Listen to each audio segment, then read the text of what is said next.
I know that we've spent a lot of time on chapter 2, but about the closing part of this is an explanation. The major part of this explanation, I think, that he gives us in the last part of 2 Peter chapter 2 is talking about the ungodly, and also the danger of Christians being a little cocky or whatever on this thing of angels, and of course a lot of people don't even believe in angels, but God has given those created beings to us for a reason. But also the devil has the same operation, and so he's going to do things. And I want us to look at maybe Treg, maybe you could look at Jude, verse 9 and verse 10. We need to read those two verses in conjunction with what we're going to talk about, just to get us a focus on what he's saying in this chapter, 2 Peter. So Jude verse 9 and verse 9. No, let's use verse 8. There's almost a duplication in Jude of what's said in 2 Peter. Okay, so you have Jude verse 8, 9, and 10. Okay? Got it?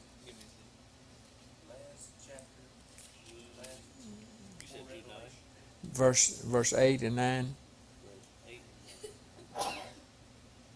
Likewise, also these filthy dreamers defile the flesh, despise Dominion and speak evil on dignities. In other words, what God has ordained over people, they don't want that. Now, let me ask you: is that strange to us today? Is that a strange statement? Say that one more time. I mean, he talks about how they defile the dominion. They don't want people over them. Yes. They talk bad about dignities. Yes. Does that strike a match to somebody in here this morning? Yeah. Huh? So what we're doing today is we're doing exactly that same matter. So it would indicate to us that this is nothing new, right? We've never seen it like this. I've never seen it like this. But it's always been like this, okay? So it's been suppressed or undercover, but now it's not. I remember when they first started talking about gay. You know, if anybody was gay, ugh, you know, it was almost, you know, you need to put him in prison. Well, nowadays, you know, they even have, I seen two men on TV the other day kissing. You know, something about, So anyhow, so verse 9 says what? Yeah, Michael, the Archangel. archangel, when contending with the devil, he disputed about the body of Moses, durst not bring against him a running Accusation.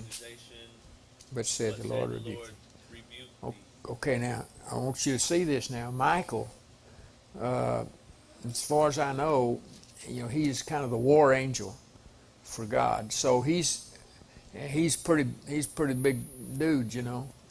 I remember Daniel said that it was 21 days after he prayed before the help came from the Lord, because he was contending with the devil. So here you find Michael, the archangel. In other words, he's contending with the devil. He disputed about the body of Moses. He does not bring a railing accusation against him. He does not do like what I would like to do today. But he said, the Lord rebuked thee. Okay? So the power, I want us to see the power of these angels, these people, these entities out there. By the way, each of us have at least one that watches over you, at least one. In Lauren's case, I think that he's got 4 or 5, you know, so, something like that. I don't know so much. But what I'm saying is that these angels are to protect us and help us and stuff like this, and we don't even recognize it. Most people don't even recognize it, and including myself. I take for granted that I have somebody helping me. And then so in I think it's verse 10. I want you to pay close attention to this now. But these speak evil of those things which they know not. Okay, so what do you have in the all of this stuff up and down the streets and all over our country? What do you see? You see a bunch of people. If you was to stop them, if they would be agreeable, they couldn't tell you why they're doing this.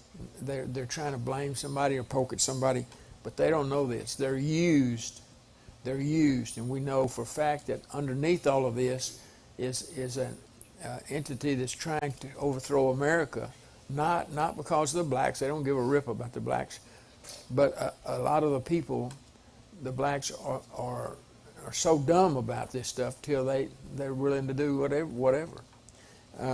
But that when you see a high official say, "What's wrong with looting?" What's wrong with looting? I mean, is it a big deal? Well, you can't help stupid. Okay, you can't do nothing for that. So he said, "But these speak evil of those things which they know not, but what they know naturally as brute beasts." Okay? So anybody in this world has good in them. God just has to bring it out. Is that correct? I mean, they have good in them already. Is that what the Bible teaches? Somebody? No. You're totally depraved. You're a sick puppy. You don't have even the ability to approach God. God has to approach you. So we're seeing the world as the Bible depicts. That's what we're seeing outside now. So the verse says, they know naturally as brute beasts, in those things they corrupt themselves. And then the next verse says, woe is them. Woe is them. So let's go back now to 2 Peter, the closing parts of chapter 2. In verse 10 says, now listen to this, but chiefly them that walk after the flesh in the lust of the uncleanliness and despise government, presumptuous are they, self-willed, they are not afraid to speak evil of dignities. Now the dignities is, they belittle control. They don't want any control. They don't want nobody to tell them nothing. Okay? They want to run this, and yet they themselves are run by a radical group of wicked people. Whereas angels, which are greater in power and might, bring not railing accusations against them before the Lord. Okay, so and that's what we just read, Jude 9 and verse 10. But these as brute beasts, made to be taken, and notice the phrases there, made to be taken and destroyed. So they were created beings, but they were made to be destroyed because of their disrespect and unbelief. So he said here, they were made to be taken and destroyed. Speak evil of those things that they understand not,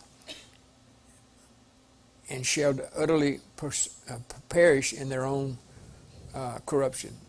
Okay, so what these people are saying they're fighting for, they're going to die in their own corruption doing these things, and shall receive the reward of unrighteousness, as they that count it pleasure to riot in the daytime, spots and blemishes, sporting themselves with their own deceivableness while they feast with you. So you're having people, and by the way, there's people that you might run into sometime, and you can talk for a while, and it seems like they're on the right page with you, and yet they're not. They have a separate goal. And by the way, the place that a lot of this is taking place, and because it's in the Bible this way, is in and around the church. So you have people that are looking for position. I notice on, I see it every once in a while on, I think it's on, I don't know if I'm talking right or not, but Facebook, where you have teachers and people on there, and I'm not saying they fit into this category, but I'm saying there is seemingly no respect for what they're doing, as their appearance, the way they talk, the things that they do, and they call themselves teachers and stuff on the internet. I know what a lot of people would say. Well, you're just picky. You're old school. You don't whatever. You don't have to be old school to know that we have a holy God, a righteous God. And I'm telling you, I want you to know that as far as I'm concerned, we want the spiritual part of us change with our vocabulary and a lot of things in our life. But another thing that I believe it does, it cleans you up as far as the way you present yourself to people for God. In other words, this morning, as bad as I want to, I can't represent God the way that I want to as much as I want to, but I represent God here today. And I ask Him to help me, to empower me, to help me to be a blessing, to help me to be an encouragement, help me to speak, thus saith the Lord God. And so we have to realize that we're representing Him.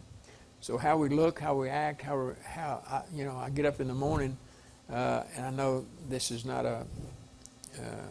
about me, but I want to look good. Well, on the left side of my head, my hair's over there. They don't agree with the way I comb my hair, so they stick out. So in the morning I get up and I comb my hair first and put my baseball cap on. It's not a baseball cap, but it looks like a baseball cap. So I put that on to mad down my hair so that I look decent. Okay. Now you say, well, that ain't no big deal. Well, it is to me. It is to me.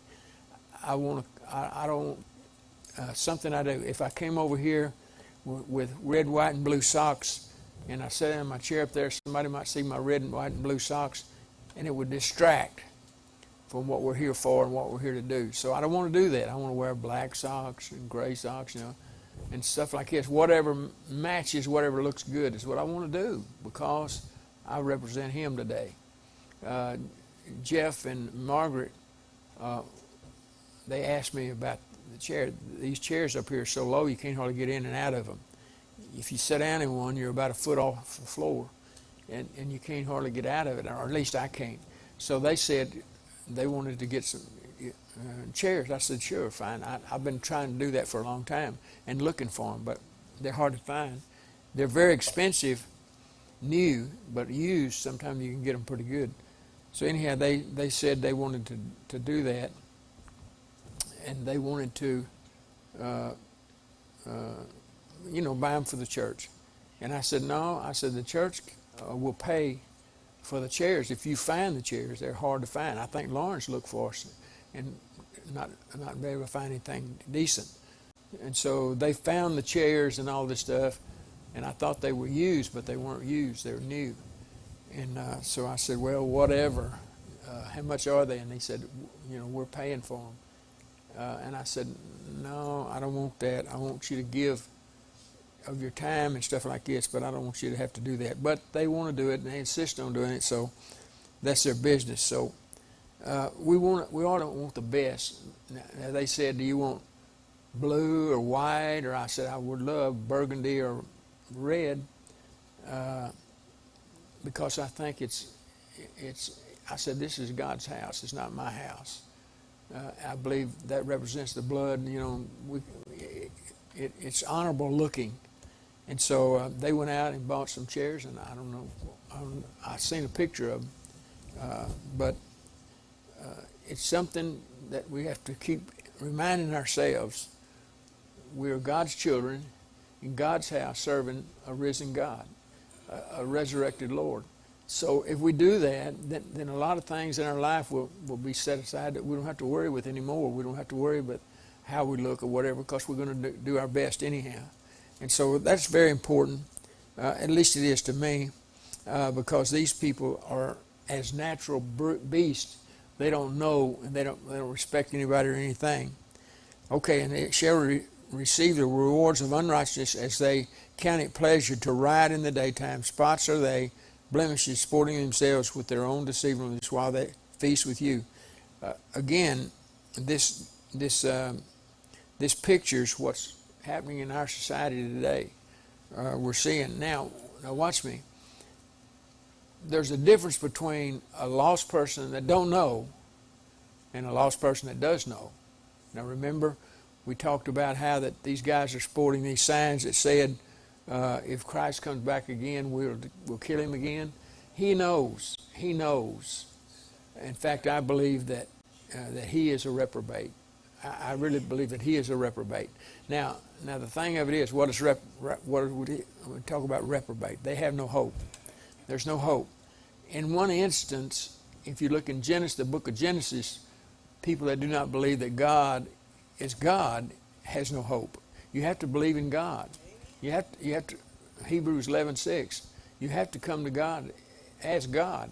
So if you have these people that are trying to make themselves God, elevate themselves and depress him, people that talk about things that they have no clue about. I'm going to hell, but I'm glad. That's another sign. I'm going to hell, but I'm glad. Well, I hate somebody that's stupid. Now, I believe there's a difference between that person and the guy that said the other about the sign and said if Jesus comes back, we'll kill him again. He understands. He knows he's a pervert. This other one may not be a pervert. You know, somebody's told her that we're all going to hell. We might as well have a good time, get drunk, and go down there together and be together. You know, a lot of times youth in innocence is stupid, but she could still possibly something could change her and bring her to God. And I don't know that for a fact. I don't know their spiritual condition, but I do know the guy that blasphemes against God and says if he comes back again and has a picture of a trash can and the cross with him throwing the cross into the trash can. I know that's a pervert. I mean, you know, the Bible tells us that. So you see these kind of things happening in our society today. We also, Steve, and all of us, we know a young man who grew up in the church and puts things, or did put it on the internet and everything. That's unbelievable that he would say these kind of things. Can he cross the line? Well, yes, he can. That doesn't mean he fell from grace. He never was saved, okay? You can fall away from the church here, but it don't mean you was in the church. So notice he said here that he's going to talk about the example of these people, all right? The example of these people. And these are very profound examples. He said in verse 14, have eyes full of adultery and cannot cease from sin. Now, I fit into that category at one time in my life. Okay? I'm sorry. You know, sometimes we look at somebody and think he was always straight and narrow. No, he wasn't. No one is, no one was. So I fit into that category at one time. But by the grace of God, God brought me out. And so, I can cease from sin now. Now, that doesn't mean that I don't get mad every once in a while and sin. If you get mad and say something you shouldn't say, sin. By the way, the words that you say always recorded, unless you ask for forgiveness to get them out of your life. But I can cease from sin. I don't have to get drunk. I don't have to do this. I don't have to. Brother Roloff used to say, I don't have to take dope to get into my world. I'm in my world, and I'm going to stay in my world. And it's true. Christians can walk without sin. And I believe that every time, and I'm not saying that you do not sin, because the Bible says you do, but I believe that every time something causes you, or temptation causes you to sin, that's participation in the temptation before you.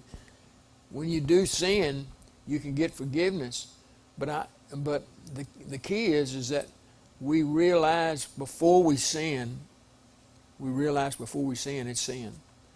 I believe the Holy Ghost touches you and said, no, that's wrong, but you want it anyhow. You're going to buy a Dodge truck, okay? And God said, no, don't do that. No, don't do that. Now I'm telling you, don't buy no Dodge truck.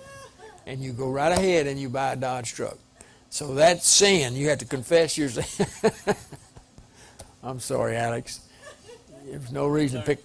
No reason to pick on you like that. But anyhow, I believe that the Christian, and the closer we walk with God, the more conversation we have with Him about our life and existence. So you're going to realize that the Holy Spirit is dealing with you and telling you, don't go there, don't go there, don't go there.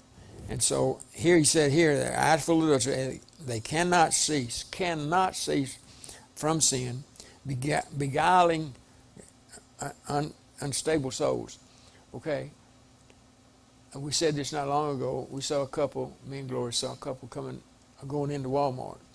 And they had a little boy, about 2 years old, maybe less. He was just walking. The mother had one hand, the father had the other hand on the other side. The couple's walking along, and they are spewing out such profanity you would not believe. In their normal, what you would call normal, in their regular conversation, it was ungodly, unbelievable that they were speaking. Well, here's this little kid they're dragging along with them. Well, where do you think he's going to go, and how do you think he's going to think about what they're talking about and his mother and his daddy? It's going to be natural to him. It's going to be natural. It's come up natural to him. And that's why a lot of times in Christendom, you have people that truly are born again, and they have trouble with certain thing in their life, and it's not just easy for them to throw that down. I'm telling you, they have the resurrection power of God in them, without knowing how to use it or apply it in their lives, because they've been programmed all their lives to live the other way. So we have, meekness, I'm going to talk about this morning. Meekness is not weakness. Meekness is to be able to accept things around you as the will of God. In other words, Moses was one of the most meekest men on the earth. What did he do? He ground up the golden calf, put it in the water, and made the people drink it. That's a pretty tough dude there, buddy. I'm telling you what, you want to drink of water, this is what you're going to get. Well, it had that gold ground up in the water. Now, I don't know what that'd do to your gizzard or anything else in there, but I tell you, that'd be trouble to get down. But he was a meek man. In other words, you didn't see Moses pulling his hair out because of all the troubles and trials he had with the people. He was just solidly set his face and faith towards God and went that way. And God used him mightily, and he's spoken of in the Bible over and over and over again because God used him in a mighty way. He was a meek man, okay? So Christianity means that we as God's people the more we go, the more we don't get set off with something that's happening. In other words, we don't take it as the rule of the world, but what we do is we're able to take it without coming unraveled, okay? And certain people, you cannot talk to them. I talked to a woman one time, and she said she was a Democrat, and I told her why she shouldn't be. Well, she started the conversation, okay? All right, she started the conversation. Oh, man, she got irate. I said, okay, that's good, that's fine. Just go on about your business and do your thing. The thing of it is, I would like to work towards being a meek person that doesn't make a lot of people want quick decisions and all this stuff without measuring it according to the Bible. My brother used to say when he was running around acting stupid, he'd say, "Why do you always use the Bible when I ask you a question?" Well, that's the reason is that's the only place to get the answers. I mean, you young people, I know that it's hard to see right now like I see or Gloria sees, but really the true answer to everything in your life is the Bible.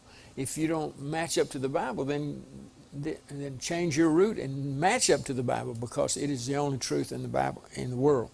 So they're unstable souls, and I want you to mark unstable souls. That is weak people, individuals, souls, people. So you're affecting weaker people than you are. Okay, now I'm not saying that you're better than they are, but what I am saying is there's people that haven't grown spiritually to the state that you are or somebody else is. So I want to grow to the stature of people like Brother Harold Clayton. Okay, so what he's seen, what he's experienced, what he's gone through, I want to grow to that point. He is. I've had people say that. I've heard it through the grapevine, because I'd probably get in the flesh and say something I shouldn't say. But they say he's too comical, or he makes everything funny and all this stuff. He does. If you get the message if you sit there and listen to him for a while. You'll know what he's talking about.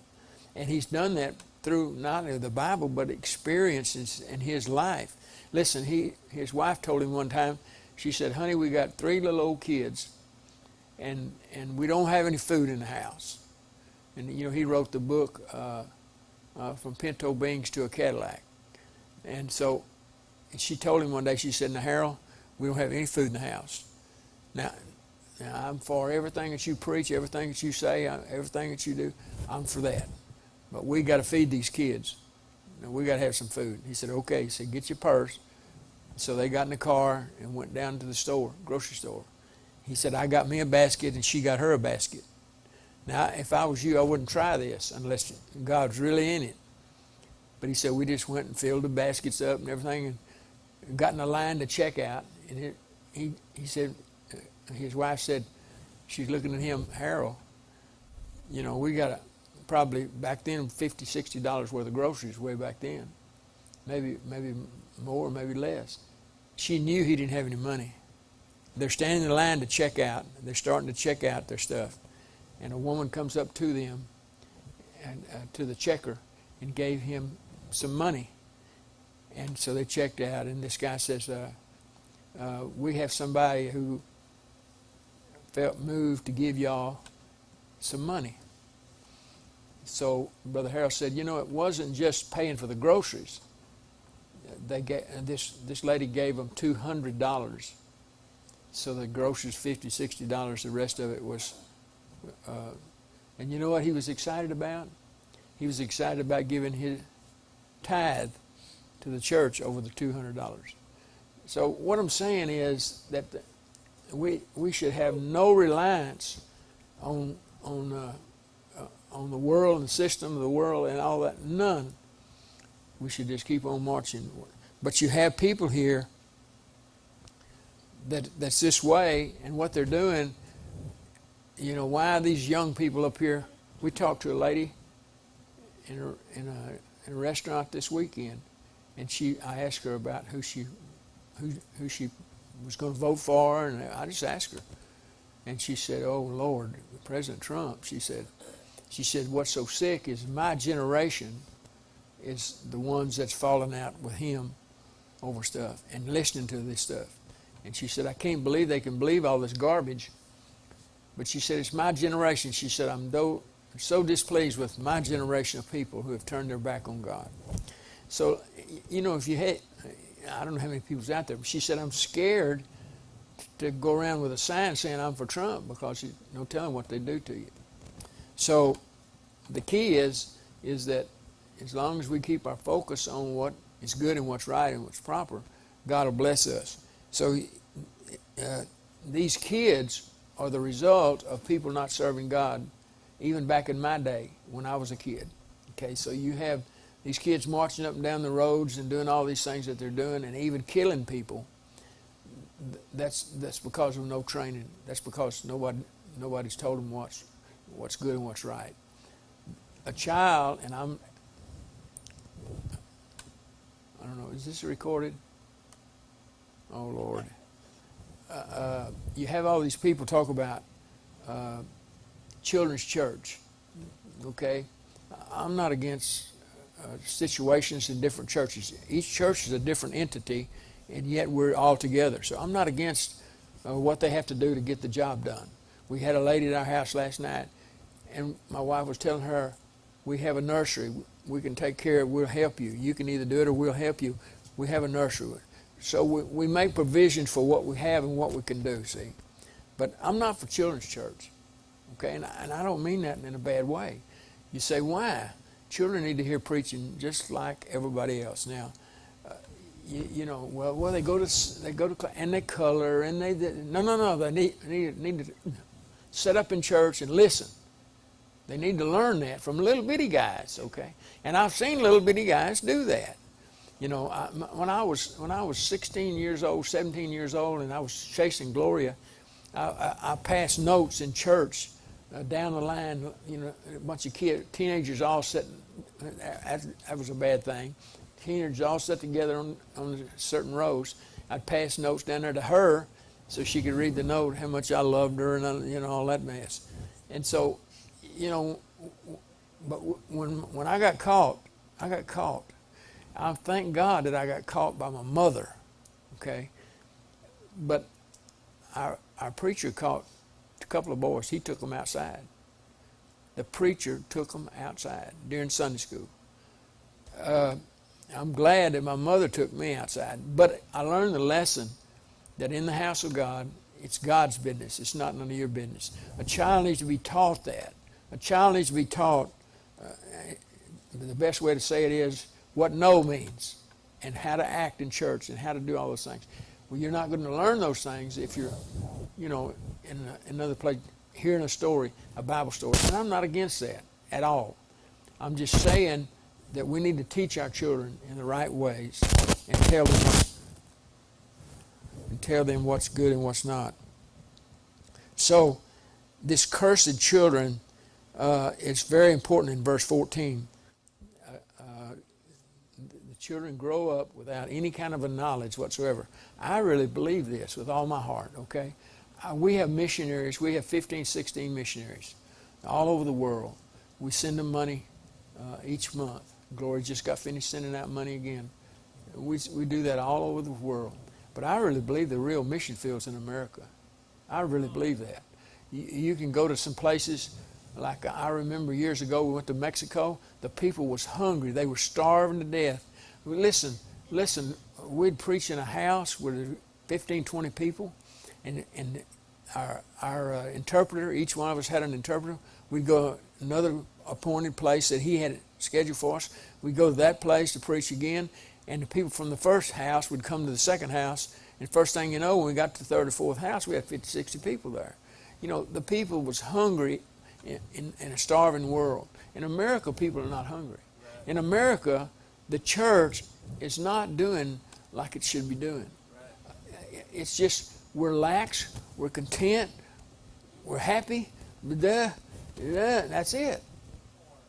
We should realize, I'm not talking about some super saint that comes in and you see the Spirit of God around him like a cloud. I'm not saying that. I'm saying if we have respect for the house of God, we have respect for the people of God, we have respect for our own person, how we dress, how we look, what we do. That's all very important to people that don't know anything, that are out there that don't know nothing about God and about the Bible. So I'm not saying that cleaning up your act will get somebody saved. I'm saying it will influence their life in a measurable way. In other words, your own children, if they see you're real, then they're going to strive towards that mark. If they do not, and brother, I'm using Uncle Wayne for an example. When he was early help to us and all that. And I drank beer. Hey, don't you ever touch a beer can, I'll whoop you. And he's drinking a beer. Well, what's the deal? Well, he was young too and didn't have any sense, just like all of us are when we're young and don't have the principles of God embedded in our hearts or tattooed to our hearts. Yeah, he was that way too. He changed later, but I'm just saying, the key is that it made a mark on my life. I heard a guy say one time when he left the church here, he said, you're a teetotaler, ain't you? He was talking about booze. In other words, he drank booze, had booze in his icebox, all that stuff. He asked me if I was a teetotaler. I said, I don't want to even go there because I get mad. I get mad. I saw so many hypocritical people that were booze hounds when I was a little bitty baby boy, and it changed my life. I hated liquor of any sort, fashion, or form. I hate it with every Well, a little whiskey don't hurt you every once in a while and settle your stomach.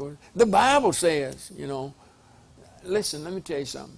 If you lived the early days of your life like I did, me and Royce, in an old house that you could see between the 112 boards outside, no paint, no nothing, just an old house. Just years later, I came by and they were storing hay in it.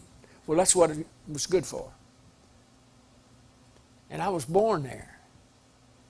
And then to see people go off and leave you and run around acting stupid with a beer bottle in their hand, you know what it done to me? It made me hate booze.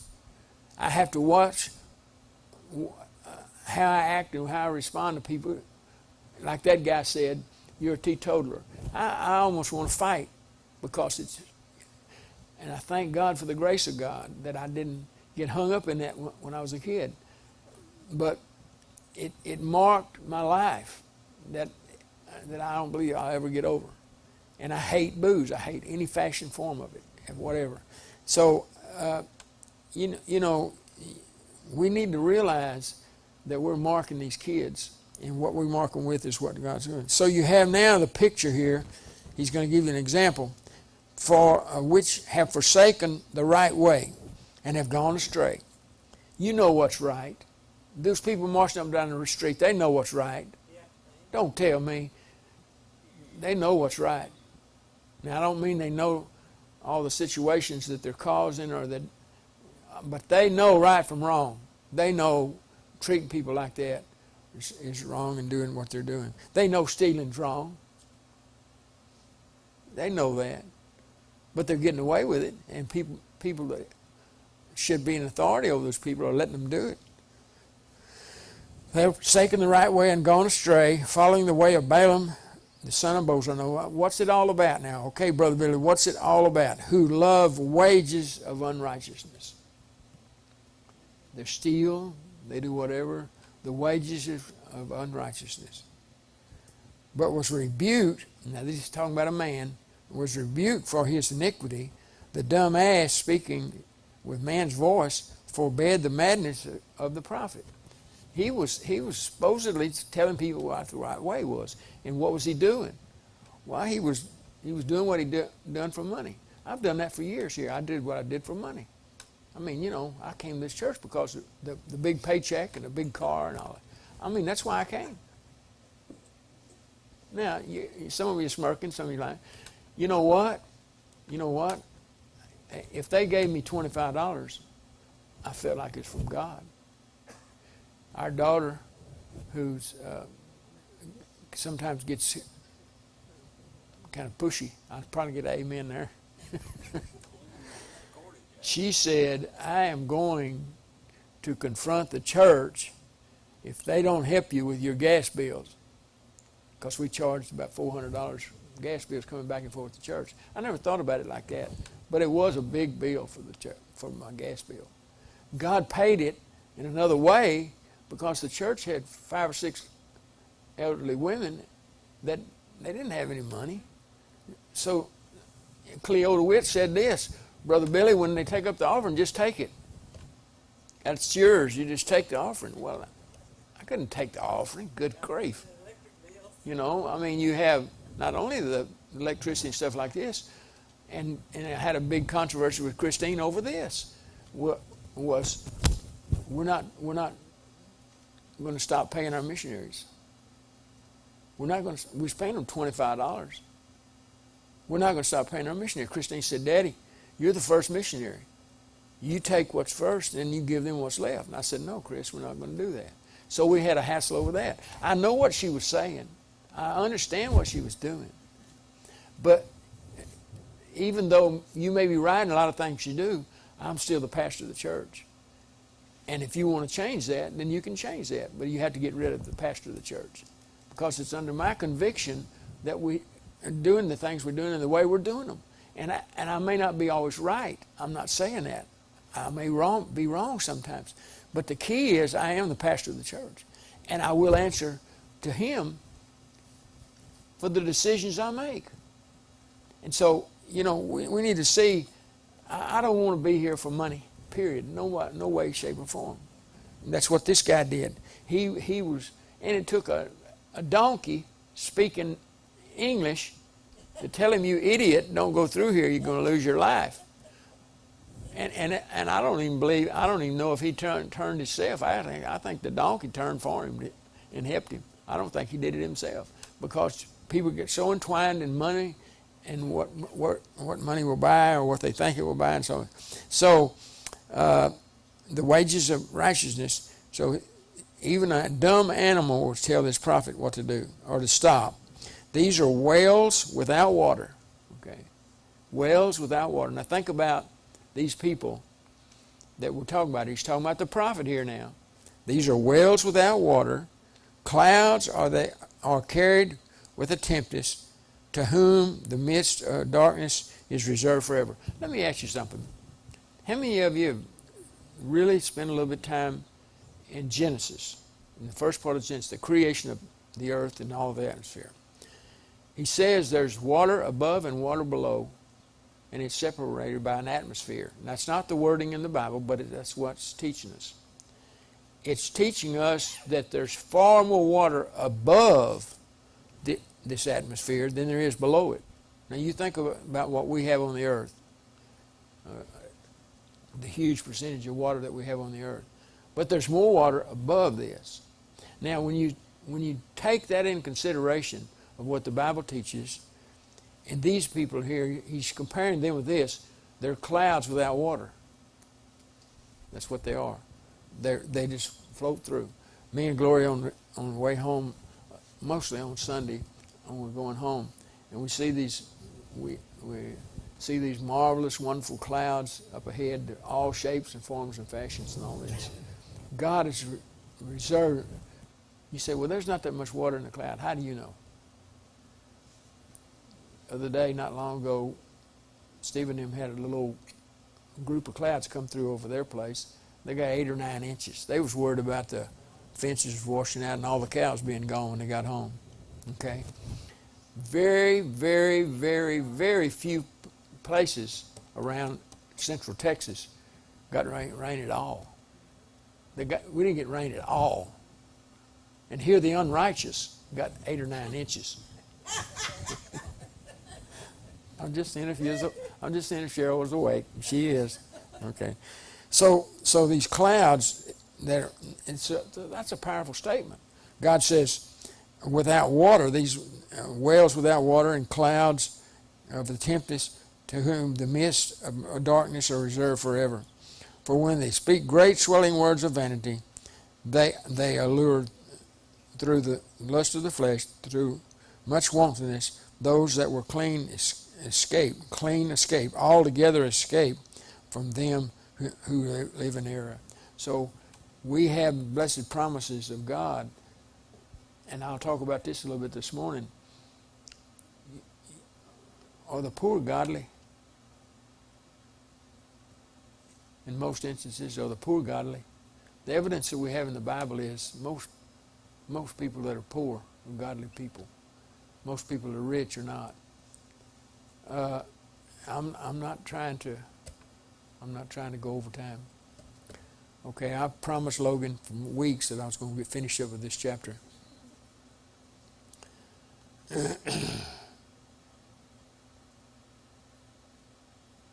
Okay, we'll stop there. I promise again. And we'll come back there pretty quick. We're going to get out of there pretty quick. Okay, any word before we're dismissed? Yes, sir. Did I hear you say that the way we dress, we represent Christ? We represented what we think of the holiness of God affects every part of your being. That's what I think. Okay? Dressing, anything that you do for the glory of God. You want to be pleasing in His sight. Okay? So I'm not saying that dressing gets you to God or keeps you with God. I'm saying the more you know about God, the more it wants you to be better as you can. Yes, I basically said that, yeah.